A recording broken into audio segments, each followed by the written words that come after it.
അഹമ്മദാബാദിലെ എയർ ഇന്ത്യയുടെ flight crash ചെയ്ത് 240 പേര് മരിച്ച ആ ഒരു എയർക്രാഫ്റ്റ് ബോയിങ് കമ്പനിയുടെ 787 ഡ്രീം ലൈനർ എന്ന് പറഞ്ഞിട്ടുള്ള ഒരു മോഡലാണ്. Safest aircraft in the sky എന്നാണ് ഈ 787 എല്ലാവരും വിളിച്ചുകൊണ്ടിരുന്നത്. ഇതുവരെ മേജർ ഒരു ക്രാഷും ഈ ഒരു ഫ്ലൈറ്റ് ഈ ഒരു മോഡൽ ഉണ്ടായിട്ടില്ല.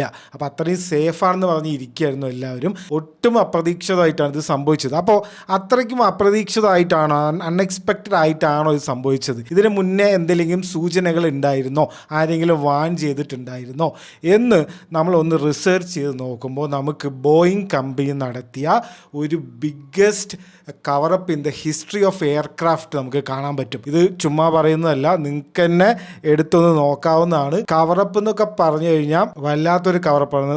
ആദ്യം നമ്മൾ ശ്രദ്ധിക്കേണ്ടത് ഒരാളുടെ പേരാണ് ജോൺ ബാർട്ട്നർ എന്ന് പറഞ്ഞിട്ടുള്ള ഒരാൾ. പുള്ളി ബോയിങ് കമ്പനിയിൽ ഒരുപാട് കാലം വർക്ക് ചെയ്ത ഒരു ക്വാളിറ്റി എഞ്ചിനീയർ ആയിരുന്നു. പുള്ളി ഈ കഴിഞ്ഞ 2 കൊല്ലം മുന്നേ വന്നിട്ട് പറഞ്ഞു, ബോയിങ് കമ്പനിയിൽ പല പ്രശ്നങ്ങളുണ്ട്, അവരുടെ ഉള്ളിലും പുറത്തൊക്കെ ആയിട്ട് ക്വാളിറ്റിയിൽ ചെക്കിങ്ങിൽ വൻ പ്രശ്നങ്ങളുണ്ട്. They are preferencing quantity over quality. കുറേ സമയമെടുത്ത് പ്രോസസ്സ് എല്ലാം കറക്റ്റ് ഫോളോ ചെയ്തിട്ടൊന്നും അല്ല അവർ ഫ്ലൈറ്റ് ഉണ്ടാക്കുന്നത്. പ്രത്യേകിച്ച് 787 എന്നുള്ള മോഡല് അവർ പല പ്രശ്നങ്ങൾ അതിൽ വരുത്തുന്നുണ്ട് എന്ന് പുള്ളി എടുത്തെടുത്ത് പറഞ്ഞു. ഇയാൾ പറഞ്ഞിരിക്കുന്ന ചില കാര്യങ്ങൾ കേട്ടാൽ ഭ്രാന്താവും. പുള്ളി പറയുന്നത് ഓക്സിജൻ സിസ്റ്റം ഉണ്ടല്ലോ ഫ്ലൈറ്റിൻ്റെ അകത്ത്, ഓക്സിജൻ ലൈന്, അത് ഏതോ സ്ക്രാപ്പെന്ന്, ഇവരുടെ തന്നെ ഏതോ ഒരു സ്ക്രാപ്പ് എന്നൊക്കെ എടുത്തിട്ട് അവർ റീഇൻസ്റ്റാൾ ചെയ്തിട്ടുണ്ട്. അതായത് ഈ റീഫർബിഷ്ഡ് പോലത്തെ ഐറ്റംസ് ഒക്കെയാണ് ഇതിൽ യൂസ് ചെയ്തിരിക്കുന്നത്. ഇതെല്ലാം ഇല്ലീഗലാണ്, ഇതൊക്കെ ശരിക്കും പിടിക്കേണ്ടതാണ് എന്ന് പറഞ്ഞിട്ടുണ്ട്. 25% ഓക്സിജൻ മാസ്ക് ഉണ്ടല്ലോ, എന്തെങ്കിലും ഈ ഡീകംപ്രഷനൊക്കെ വന്ന ഓക്സിജൻ മാസ്ക് ഇങ്ങനെ വീഴുമല്ലോ, അത്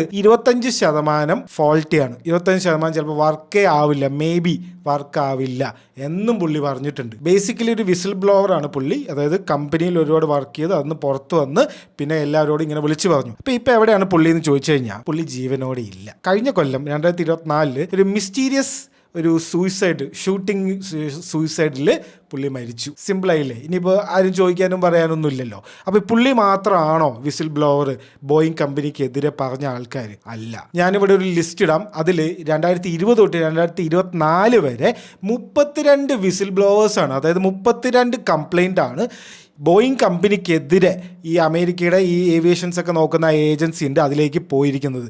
ഇത് 32 പേരും ബോയിങ് കമ്പനിയിൽ വർക്ക് ചെയ്തത് അല്ലെങ്കിൽ ഇവരുമായിട്ട് ബന്ധപ്പെട്ടിട്ടുള്ള ആൾക്കാരാണ്. ഈ 32 പേരിലെ 2 പേരിനെ ഇവർ തൂക്കിയിട്ടുണ്ട്. നമ്മുടെ ജോൺ ബാർട്ട്നറിനെയും തൂക്കിയിട്ടുണ്ട്. ജോഷുവ എന്ന് പറഞ്ഞിട്ടുള്ള വേറൊരാളെയും അങ്ങോട്ട് പിന്നെ ഇനിയിപ്പോൾ ചോദിക്കാൻ പറ്റില്ലല്ലോ. അത് ബാക്കിയുള്ളവരിനെ ഒന്ന് പേടിപ്പിക്കുകയും ചെയ്യാം. ഇതാണ് ബോയിങ് കമ്പനി ചെയ്ത കാര്യം.